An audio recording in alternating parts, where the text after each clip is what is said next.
Hello, I'm Reverend Scott Wipperman, pastor here at First Presbyterian Church in Helena, Montana, and we welcome you to our worship service today. I'd like you to know that regardless of who you are or where you are in your journey of faith, you're welcome here at First Presbyterian Church.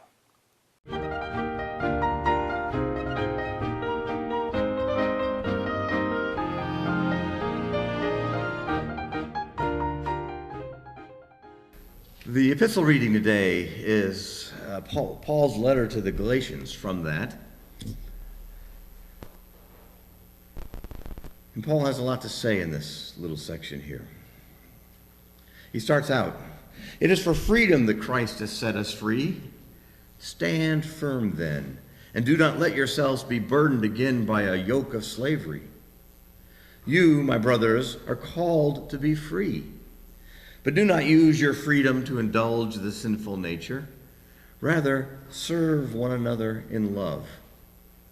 The entire law is summed up in a single command: love your neighbor as yourself. If you keep on biting and devouring one another, watch out, or you'll be destroyed by each other. So I say, live by the Spirit, and you will not gratify the desires of the sinful nature. For the sinful nature desires what is contrary to the Spirit, and the Spirit what is contrary to the sinful nature. They are in conflict with each other, so that you do not do what you want. But if you are led by the Spirit, you are not under the law. The acts of the sinful nature are obvious: sexual immorality,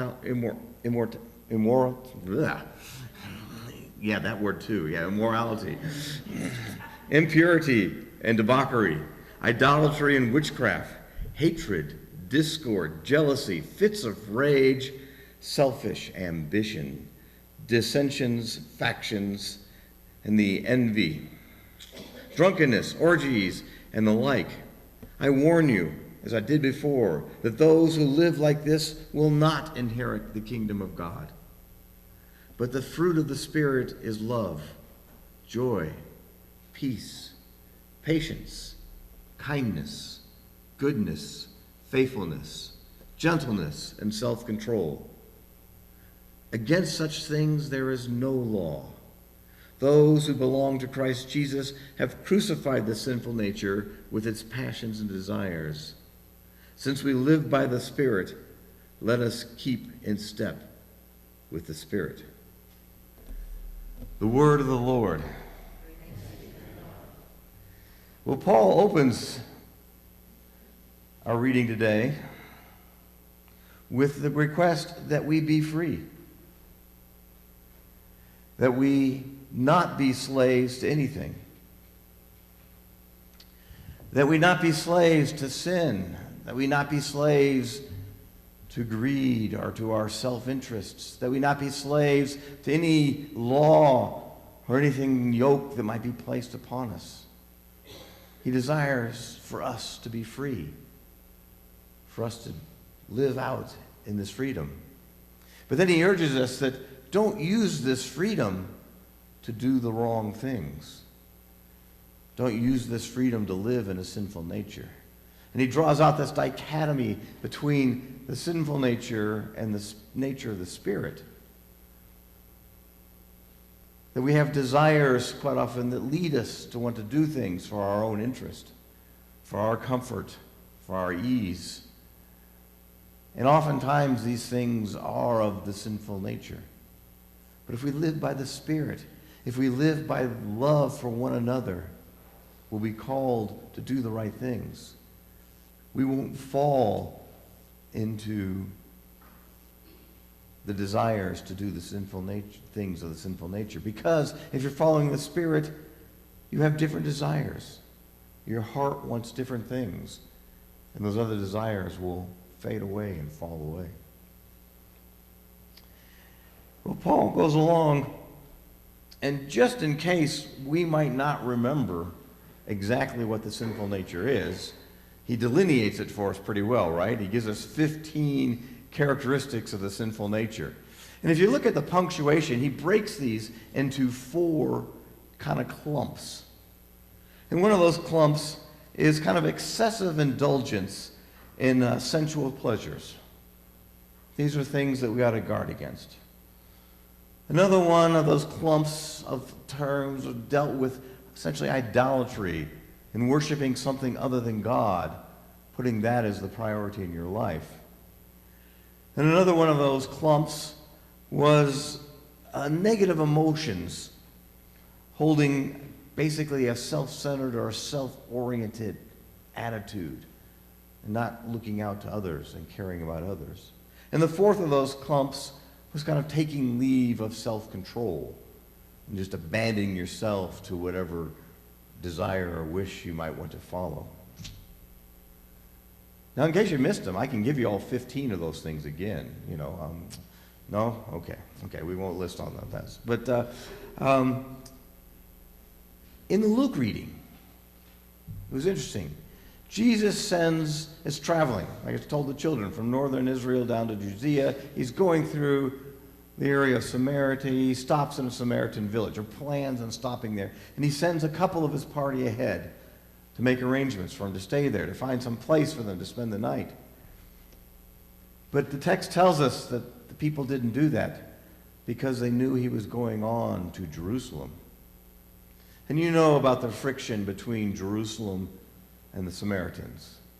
The Jews in Judea, which thought they were the best of the Jews, looked down upon the Samaritans as unworthy and as people who really didn't keep the religion and the laws right. And so there was a bit of angst between these two groups, and the people coming in, people didn't like the fact that Jesus was coming there on his way to Jerusalem, and they didn't offer him hospitality. So on the way out of town, James and John turn to Jesus and say, should we call down fire from heaven and destroy these people for their lack of hospitality? And the text says that Jesus rebuked them. I think this is a great understatement in that one short sentence. Jesus rebuked them. James and John's answer to the problem was completely wrong. Yes, they were rejected. These people didn't offer them hospitality. But to call down fire from heaven to destroy them all for not offering hospitality, this falls right into that first list that Paul gives us of the things not to do, the things of the sinful nature, his A list. This is right there with many of those categories that are in there about lack of self-control, about getting all bent out of shape because someone rejected you, and overreacting to the situation. I don't think Jesus' rebuke was probably, you might want to think that again, James and John. No, I think it was a little bit more strong than that. I think it might have been along the lines of when he told Peter, Satan, get behind me. Because what James and John wanted to do was clearly wrong, was clearly part of Paul's A list of the way not to behave. And after this, after the A list that he gives us a B list. A B list of fruits of the Spirit. 9 things that he lays out there that are fruit of the Spirit. The way that we will, if we live with the Spirit, the desires that we will have. And it's interesting, where Paul kind of clumped together things on the A list, on the things we shouldn't do, he just lists all these things in the fruit of the Spirit together, one long, comma delimited list. It starts out with love. Then it gets to many things that deal with how we interact with one another. And a few items on the list are more personal or introspective of how we are, where we are coming from. Now, there are 9 items in this list, and we've got about 9 Sundays left in summer. So we can do a sermon series. We'll hit one term each Sunday. Give you a whole Sunday on goodness. No, you don't want that either. Okay. But we could also make this a very short sermon.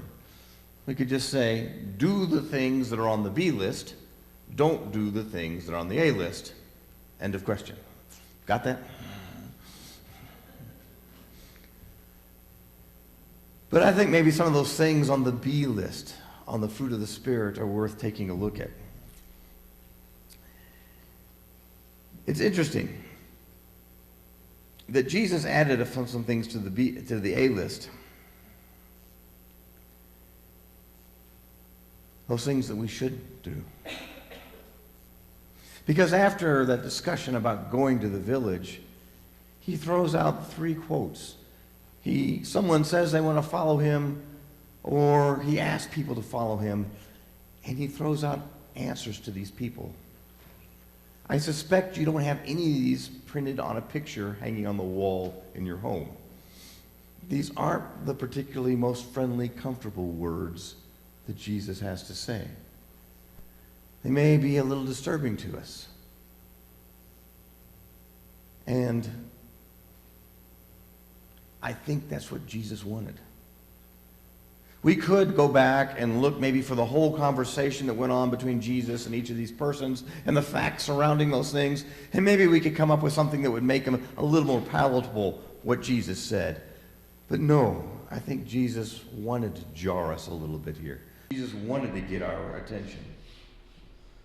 Because you remember, they come and they ask things like, well, let me go bury my father. And Jesus says, let the dead bury the dead. Jesus is asking 3 things of us in these statements. One, he's asking us, in the first instance, to give up our own comfort and our own security. If we want to follow Christ Jesus, we need to give up our comfort and our own security. If we want to follow Jesus, we need to give up putting our family before Christ and before God. If we want to follow Jesus, our focus has to be on Jesus and not on other distractions. His analogy is if you're plowing a field and you turn back, you're not going to have nice straight rows on your field. You're going to have all crooked ones. You've got to pay attention to what you're doing. Now, with farming nowadays, we kind of get around this. With modern tractors, with GPS sensors, I understand they can plow perfectly straight rows just by following kind of a programming. And you can probably sit there and read, the newspaper while you're plowing, and the rows will still be straight. But no, the analogy that Jesus is using is that this was something that took your attention, and this attention is the same attention that you need to pay to Jesus. So if we want to follow Christ, we have to not worry about our own interest, our own self-comfort. We have to put Jesus above our family. We have to put our focus on Jesus and not other things. And so, if this is what it takes to follow Jesus, then who can be saved? This is a pretty tall order to do these things. It was said that the radicality of Jesus' word lies in his claim to priority over the best, not the worst of human relationships. Jesus never said to choose between him and the devil, but to choose him over choosing the family. Can you imagine that? Choosing Christ over choosing your family?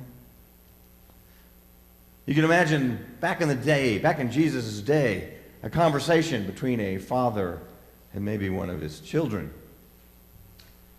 So I understand you went to see that Jesus rabbi character again. Why are you going to see him? I mean, he's the one that says, as someone hits you on one side of the face, to turn your cheek and let him hit the other side. He's just a weakling. Why would you follow him? I mean, he's this leftist guy that says that, oh, heck, all kinds of strange things, but that We should give to Caesar what's Caesar.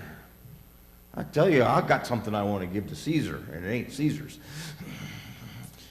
So quit listening to that Jesus guy. You got to go listen to Rabbi Markovitz. He's a much more reasonable guy. Pay attention to him.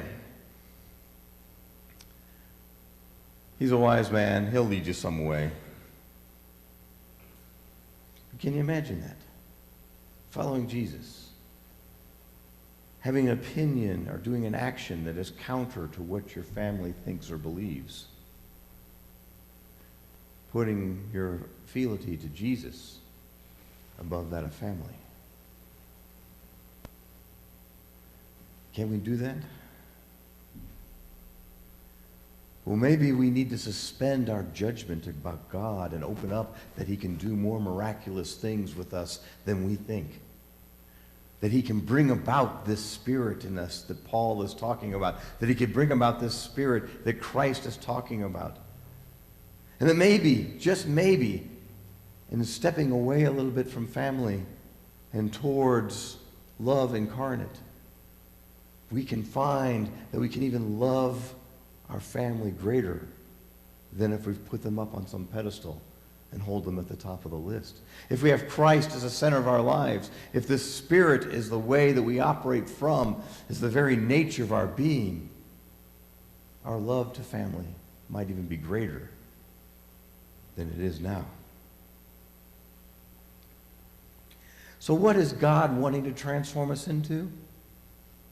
Well, like I said, I think it's Paul's B list. The second things, the things he said, the things about the fruits of the Spirit. He says that joy is one of those fruits. And joy is interesting because joy is a gift. Joy is not something we can make or manufacture or bring about. Yes, we can entertain ourselves, we can make ourselves happy, we can do things that are pleasurable, but joy seems to be above and beyond all that. It seems to settle in upon us, and we have to be open to receiving that gift. I'm doing some landscaping this weekend, and as I was down there digging the dirt, this butterfly came and rested on some plant that I was nearby. I sat there for a second, and then it flew away. And I think joy is much like that. As we're doing the work of the Spirit, joy comes like that butterfly and settles in upon us. And if we spend too much time looking at that butterfly, it'll eventually go away because we're probably trying to capture that joy or turn it into our self-interest. But in doing the work, that joy comes and fills us and is with us. Patience, on the other hand, patience, that's entirely under your control. Our patience might be tried at times, but it's something that we can choose to exercise or not. Now, the marketers of the world don't want us to be patient people. They want us to go out and buy whatever they're having to sell right away. But we can exercise patience. Like you say, when something happens to us, it may be good, it may be bad, but it's still our choice as to how we're going to react to that thing. Are we going to use patience? Peace is another one of these items. And peace is interesting. We can do something to make peace, to bring about peace, to help create peace between people, between groups. But we can also have peace and fill us. Peace, the peace that Christ gives that surpasses all understanding. This is something that we ought to look for, Paul says. Kindness is another one of those items on the list. Kindness is another thing that's under your control. You can choose how you're going to react or interact with those around you. On the internet today, we don't see a whole lot of kindness. Or too often we don't. We see lots of people lashing out at one another and putting them down for their ideas. But we can be kind. It's entirely up to us. And goodness, doing what is right. Doing what's right even if it's not advantageous for us to do that. doing what's right, even if it's disadvantageous to do that, because we do the good thing. Faithfulness. That's another one of the 9 terms. Faithfulness, believing in something beyond yourself. Believing in God and having faith that God is looking out for you and has your best in mind. We can have confidence in ourselves. That's great. But our salvation is not up to us. God offers us a gift of salvation. We ought to have faith and receive that. Now, gentleness. This is another one of those that doesn't really fit with the American myth too much, does it? I mean, we're supposed to be strong, A-type personality people, go out and conquer things, do stuff. It doesn't exactly sound like gentleness. And quite often, gentle people are put down. But quite often, it's the gentle people who change the world. Gandhi didn't raise up an army and overthrow the English in India. Gandhi didn't raise a single weapon against the English. The English shot and killed Indians in the process.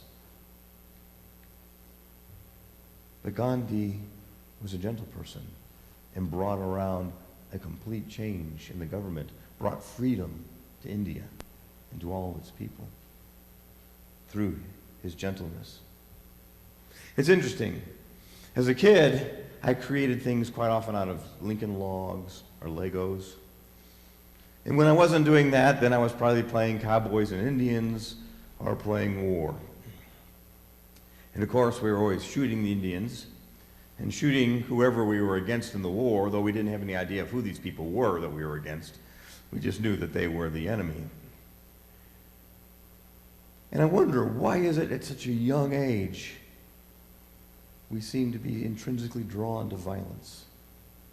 Why couldn't I stick with the creating things in Lincoln Logs and Legos?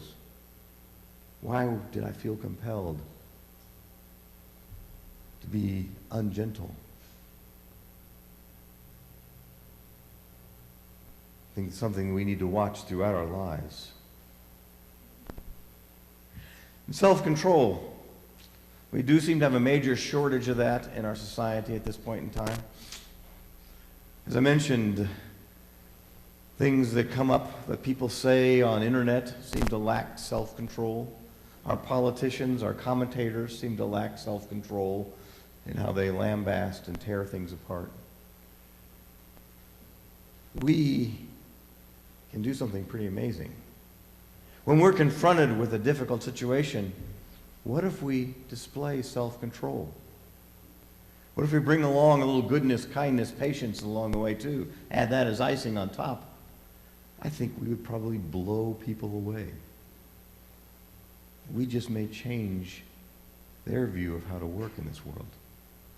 We may just change their life and how they live. We just may change the world through our display of self-control. And of course, this list starts with love. And this is the agape kind of love, the self-giving kind of love. This is the kind of love that doesn't care if it gets anything in return. This is the love, honoring of the other person as being a fellow creature of God and wanting the best for them. Jesus tells us to love our neighbors. Jesus tells us to love our enemies, to pray for blessings for our enemies, because they too are children of God.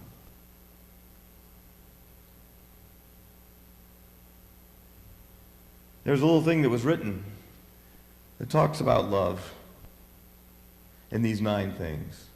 Love smiling is joy. Love resting is peace. Love waiting is patience. Love yielding is gentleness. Love proving constant is faithfulness. Love tolerating and sacrificing is goodness. Love triumphant over selfishness is self-control. Love showing sensitivity to others' feelings his kindness. So Paul gives us 9 things, but as he reminds us in his text, the greatest of these is love. The one commandment, love your neighbor as yourself.